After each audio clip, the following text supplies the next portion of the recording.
Welcome back to the Meybohm Perspective. With us today, we've got Scott Benjamin with Firethorn. Yep. And we've got Anne-Marie Leota with Gallagher. I'm going to let them introduce themselves. Today's topic is tax strategies for real estate professionals on retirement plans and deferred comp. Great. Thanks, Jenny. So Scott Benjamin, Firethorn Wealth Partners. We're here in Augusta. We are a small firm of 8 folks. We have been in business since 2018. We just celebrated our seventh anniversary. So thanks for having us. Yeah. Anne-Marie Leota. I'm with Arthur J. Gallagher. I'm the National Wealth Strategist. I work very closely with Scott for the last 10 years to help individuals and business owners and real estate professionals find ways for tax efficiency in retirement planning. I should add that my partners and I, we haven't just been doing this for 8 years. We've been doing it for about 30. So Anne-Marie and I have worked together for at least 10 years, maybe a little longer. Yeah. Yep. Yes. And as a company, we've engaged Scott and Anne-Marie actually to talk about different plans around deferred comp for, our staff and our agents. And so we thought this might be a better time to address the whole agent community in terms of what they can be doing to minimize their tax liability and start funding future retirement. Yeah. So do we want to start with qualified plans and maybe work our way up? Yeah. And I think it's important to, like, when we talk about some of these plans, maybe reference, is there a point where at what earning level would I qualify to do something like this? And then at what earning level would I need more put in place? Right. We know as a independent contractor, we're responsible for all of our taxes. We're looking to move any income into some type of tax shelter, but we also want to maximize cash as well. And I did want to say that a lot of individuals don't really, at the age of working from, let's say, 25 to 55, they never really think about deferring money. They're really thinking about the present right now.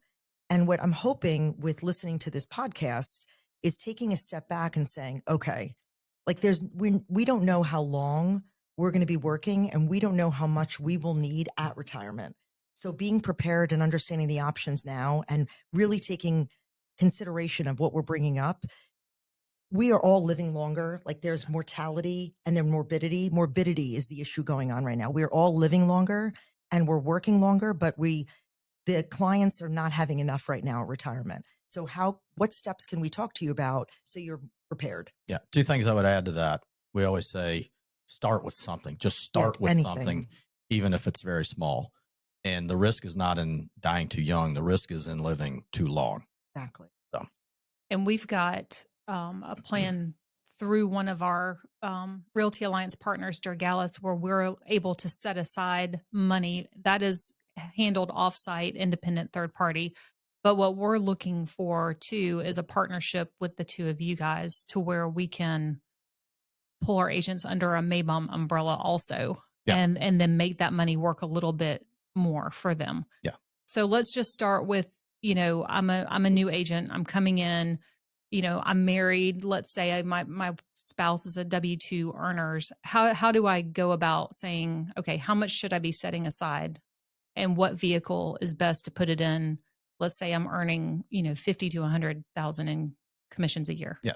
Well, let me back up just 1 second. So you mentioned how much does somebody need to earn to put in the different buckets. I would rephrase that and say, how much do you want to put in a bucket or buckets? So not as much income driven, but the desire to save. And the limits around how much you can put in. Well, we can get real creative with limits. Because maybe I'm not making a lot, but my spouse makes a lot of money and we're capped what we can put in as a W-2. Well, I'll also tell people we're in the bucket business. You go fill up this bucket, we'll find another bucket for you to fill up. I think at the first thing, obviously you establish an emergency fund outside of this with cash. And then as you start to save for retirement, maybe that's an IRA or a Roth. Now we're talking about independent contractors, maybe just starting out young. So that would be a SEP possibly. And then as they want to save more. And so now you're talking, I want to save, $70,000, $80,000 a year. You start looking at solo 401k and you start looking at maybe some profit sharing.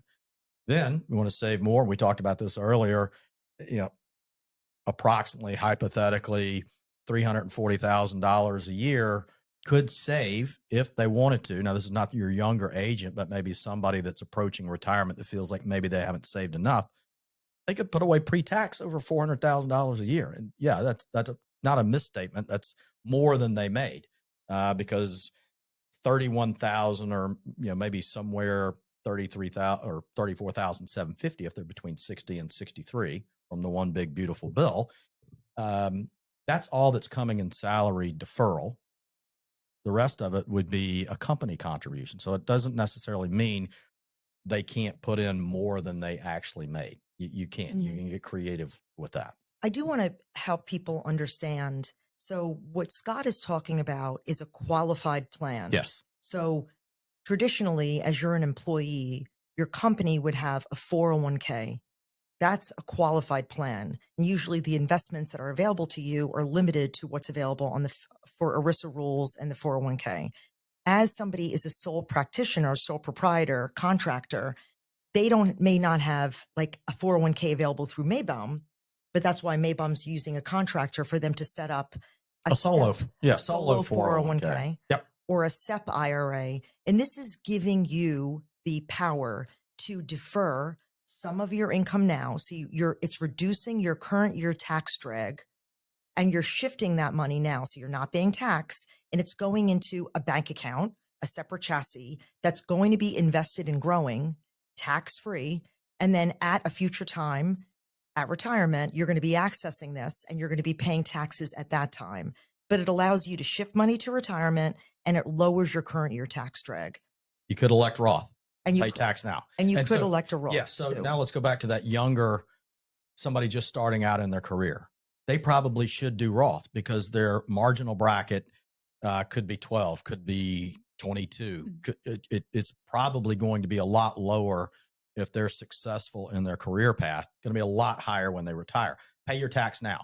So that's also important. Do you go in pre-tax like Anne Marie's talking about, or do you elect to do after tax? And for somebody that's younger, that after tax absolutely is more attractive than pre-tax. And just again, for people who are listening who may not know, so a Roth allows you to contribute a maximum of $8,000. $8,000 if you're over 50. If you're over 50. Yeah. And it is after tax dollars that you're putting in. So you're not saving on taxes now, but it is invested and growing tax-free. And when you access the money at retirement, it's all tax-free. A lot of individuals who are younger are able to do it. Roth has a lot of requirements with adjusted gross income and limits to how much do you make and can you contribute? But now wait a second. Backdoor Roth. Well, there's a way. And if there's an age, requirement in all of this, I think that's worth noting. But otherwise, we're going to assume at any age you could be making a lot of money. Yeah, if you're over 18, you can do an IRA or a Roth IRA. Because I mean, we have 20-year-olds making six figures.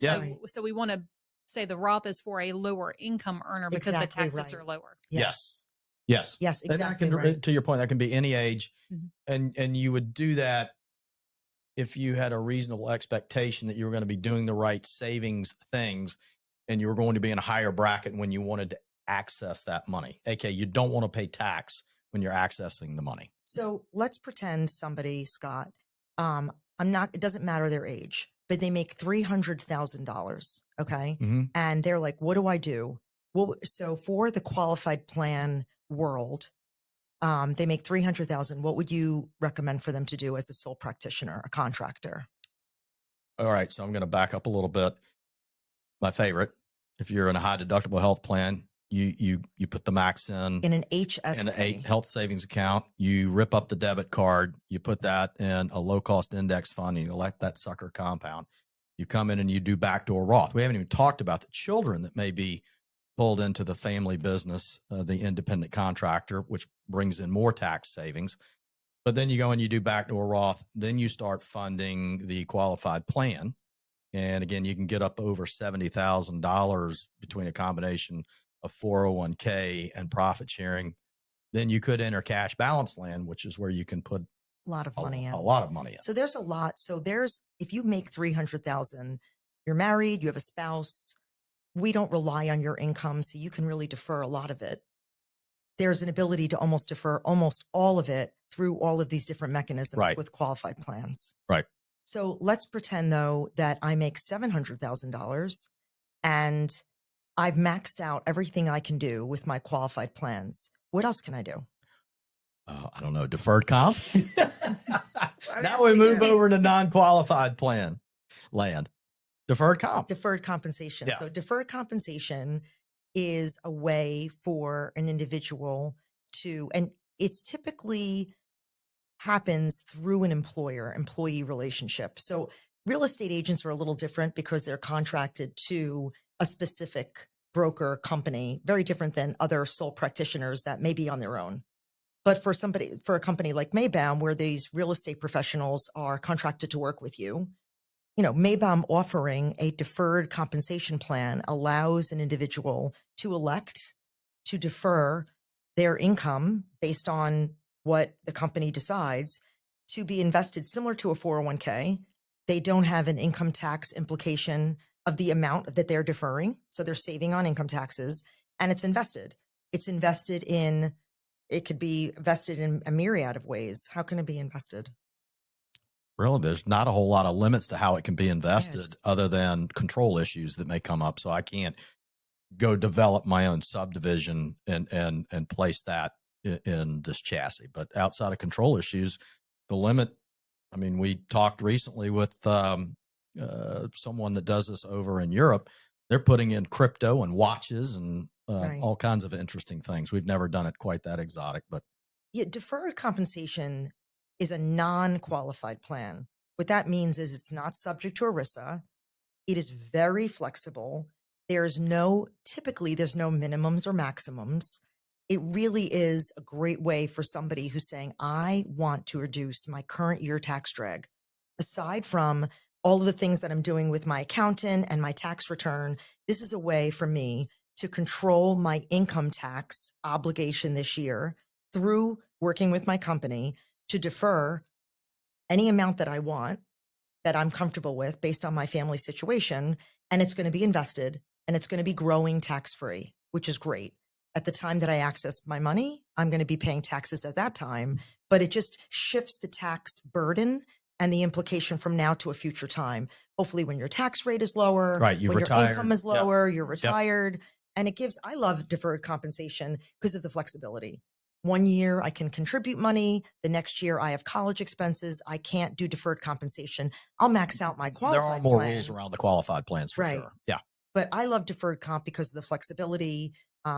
I always tell all companies when I'm working with them, think about it because it empowers your employees or your contractors or the greatest asset to control their current situation now. So detour real quick. So my daughter's with us. She's 17. She's helping out social media. So we're talking about independent contractors. I think it's pretty frequent or normal in your world to have teams. Mm-hmm. Well, let's say I have a 17 or maybe a 19-year-old daughter away at school, internet marketing. Well, that tax rate is going to be a heck of a lot lower if I'm a successful agent. I'm in my mid 40s. I'm in the 37% bracket. I'm paying state additional zero. And so there's another tax strategy for your agents. Then that person can contribute to a Roth, either minor Roth or regular Roth. They have earned income that they're earning for doing this internet marketing. So the independent contractor world offers almost endless tax opportunities. Well, and you jumped ahead because I was actually going to bring this up. Sorry. Because a lot of some of our agents either operate under an LLC, they've incorporated a business either by themselves or with a team. So are there any other strategies, like if let's say I have a business and I'm running maybe something, I've got people on my payroll, I'm running that through another mechanism outside of Meybohm. Right. They can then set up their own individual plans underneath their business, which would allow them further deductions. There are limits to how much you individually can contribute to a qualified plan a year. So if you have multiple employers, there's going to be limits to how much you can contribute. There is. Yeah. But again, that's where the the non-qualified, the deferred comp, so they could set up a completely independent deferred comp plan outside of Meybohm. They create the rules. That's a retention tool to keep that, that team that's Is that independent contractor teams or just salaried, like, W-2? It's going to be depending on the entity. So let's say you just mentioned real estate is so different from other companies. So if you're a traditional independent contractor, like you work as a carpenter, so you're not married, you can be a carpenter for ABC company and a few other companies. With Meybohm or a real estate professional, typically they are contracted and they're licensed to only work for one group like Meybohm. So there's definitely a pseudo employee-employee relationship. So if they have a separate LLC on the side where they are still working for Meybohm, but they have employees and that are working, you could set up a deferred compensation plan for your employees, but where their income is coming from is where they're setting up their deferred compensation plan. You see, so it just depends on where the money's flowing. Is it flowing from Meybohm or the company to the individual, or from the individual to their staff? And that's where you're setting up your deferred compensation plans to figure if that, hopefully that. But again, that staff component that you're discussing, if I'm an agent, I have multiple people on staff. We have a team that is really working well at a high level. I want to try to create something that's going to retain them, that's going to incentivize them to continue to perform at the high level, and we all stay together. That's where another deferred comp plan outside of a Meybohm deferred comp plan could really be great in that team structure. And I want to mention about like just the investment options. So a lot of people will say to me, I don't know if I want to max out my 401k. And I don't know if I want to do a deferred comp because I work with my financial advisor or I invest in XYZ and I'm going to make more money there. So it's super important also, as qualified plans are limited to what you can invest in. Right. But for non-qualified plans, it's super important to make sure that investment chassis and what you're investing in is attractive to your participants. Sure. Right. You don't want it to be like just a savings account or something that's making 4 or 5%. You want to give people options and diversification and variations. A lot of the deferred compensation plans that I'll design with Scott, they'll have different tranches. Do you want an aggressive bucket, a balanced bucket, a conservative bucket? What's your time horizon of when you're going to be accessing this money? And there's a lot of great alternative investments that you can invest in, like private equity, private credit, private debt, through that deferred compensation plan, that if you wanted to do this on your own, the minimums are so much larger. Right. You want to give them access to something that's special. And also, this is in the news a lot right now. The Trump administration is democratizing the access to these alternatives in qualified plans. We'll see how that plays out. But we've been doing that in deferred comp plans and these types of plans for years. It's not something that's new to us, but it will be interesting because it is becoming more prevalent. Yes. We'll see how that. It's going to be trickier in qualified plans, but that's not new in the deferred comp space. In fact, these people that run these organizations like a Blackstone or a Carlyle or any number of them, they're all doing this inside their own firms with these types of investments. They are utilizing these tax strategies to potentially make the taxes go away forever. We always ask somebody, are we trying to eliminate your tax footprint now? Or are we trying to eliminate your tax footprint on a go forward? We won't get into this, but there is a way, you and I've talked about this, where you can do both. You can take the non-qualified plan investment, and this is way too deep for this. Will be the next podcast. Next podcast. Exactly. But you can actually take the deferred comp concept and apply it in a pre-tax way in cash balance. You can actually do both, which sounds crazy, but you can eliminate the tax footprint now, and you can eliminate the tax footprint on a go forward basis. Right. And for people who are considering, like, I feel like a lot of people in the United States, I've heard of 401k. Some of them, not many. 401k is kind of a generic term.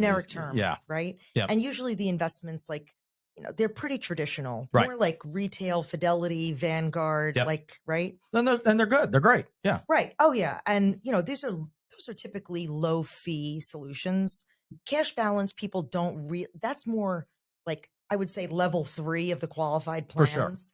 And there may be other similar types of investments. What I love about deferred compensation plans is you really get the opportunity to invest in things that you wouldn't traditionally invest in, and you don't have a tax drag right now. Right. If you invested in the same product with your financial advisor, typically you're paying with these types of investments like tax on 11 or 12% of these high performing credit funds. And that's a heavy ordinary income tax drag. There's no way around it. That's the way these funds generate income. They're usually interest income. Through deferred compensation, you're delaying that income tax. So it's a significant tax savings right now. And you're getting access to these great options that you wouldn't otherwise, or you would have a huge tax drag. Right. Yeah. And one of the other things to consider about the real estate profession in general is with the deferred comp too, there's no minimum every year to put in, because No. we all know Right. the real estate market ups and downs with the, Yes. with, you know, Sure. call it, you know, the politics and interest rate markets. So, you know, if I'm an independent contractor in real estate, you know, my earnings this year might be significantly different than the next year. And so we're just putting in a mechanism in order to put money aside no matter what Yes. season of life So if we're in. one year, like you had a great year and you're like, all right, I know my tax return is going to be pretty heavy this year. A lot of real estate professionals will have to pay estimated taxes. Like, and they're thinking, all right, I didn't really project this or expect this. That deferred compensation plan comes in really handy. Well, and I touch on this with the newer agents, because sometimes when you're getting in from a W-2 situation, or maybe this is your first job, you know, you can say, oh, you have until April 15th the next year to make these contributions. Who's got that cash? Right. Nobody. And Right. so the deferred comp kind of, and sort of what we try to do here at Meybohm is take that money while they have it and just take it away so they Yep. don't spend it. Incrementally saving. Right. Yeah. Yes. So that when it comes, you know, the next year, you're like, oh, well, you know, I can save all this money on taxes, but I don't have the cash. And it's a cash basis problem. 100%. Now, I got to go back to something else you just said. So when you talked about the fluctuation of income, there's a strategy there too. So that year where, now again, there needs to be savings to do this, but that year where they're temporarily in a much lower bracket because it's been slow, we've had high rates, there's just not enough inventory, whatever. Well, now we start thinking about Roth conversion. So we've been putting money in pre-tax into the 401k or IRA. Well, now all of a sudden, if your bracket drops from 37 to 12, well, now let's talk about utilizing some of that low marginal rate, and let's do some Roth conversion. So there's always a strategy. You're converting an IRA, Yeah. which is a traditional IRA, to a Roth IRA, which is going to grow tax-free and pay you out tax-free. When you do the conversion, there's an income tax implication at the time of the conversion. But Scott has a great point. That year, your tax rate is so low, let's convert this now, and then I'm in a Roth. Yeah. You know, I tell every single individual who's 18 or older, if you have earned income, open a Roth. Yeah. Because I would, you know, I'm now aging myself, but back in, you know, so many years ago, I'm not even going to say it, like this wasn't available. And now, like, I would love to be contributing to a Roth. I mean, for me, like with the retirement plan that I have, I'm always thinking of, yes, I have X amount in my retirement, but take away 50% of that, because that's going to be going to taxes. Yep. Right. So that's also, as you're planning and sitting down with your CPA or your financial advisor, when you look at your buckets of money that you've been saving, I want you to always remember the tax implication. And that's also why you're like, oh, I thought I'd be okay, but half of that's going to taxes. What else should I be doing then right now? Right. To set myself up, because of, you know, a lot of it's going to be paid away from my 401k or from my IRA. Yeah. Yeah. Yeah, this is why I also, during those new agent onboardings, you know, we stress the fact of get a good CPA, get a good tax planner, advisor, someone who works with real estate agents to understand the nature of the business, the nature of the income streams, and then where to put those buckets of money. Yes. Right. And something we would stress as a financial advisor, financial planner, you want a planner, your tax and estate attorney, and your CPA.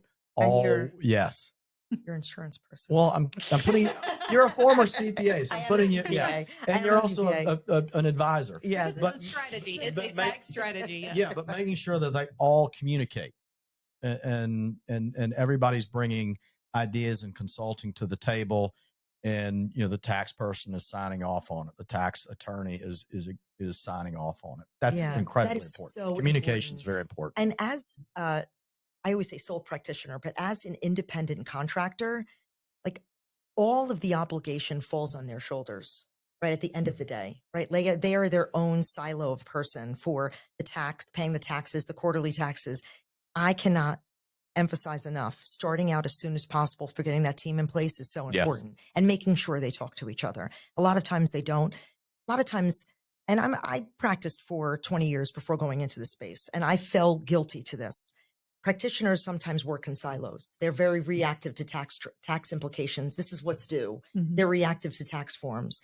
Push your CPA out of that That's realm. what we call tax prep, not Right. tax consulting. Push them out of the way, push them out of their comfort zone and say, I need you to advise me with planning now. Yes. This quarter, September, October, November, December is the time to do it with your CPA. What does my situation look like now? Okay, thank you. I know what my liquidity is right now. Now I'm going to go to my financial advisor. What should I be doing right now? Scott brought up HSA.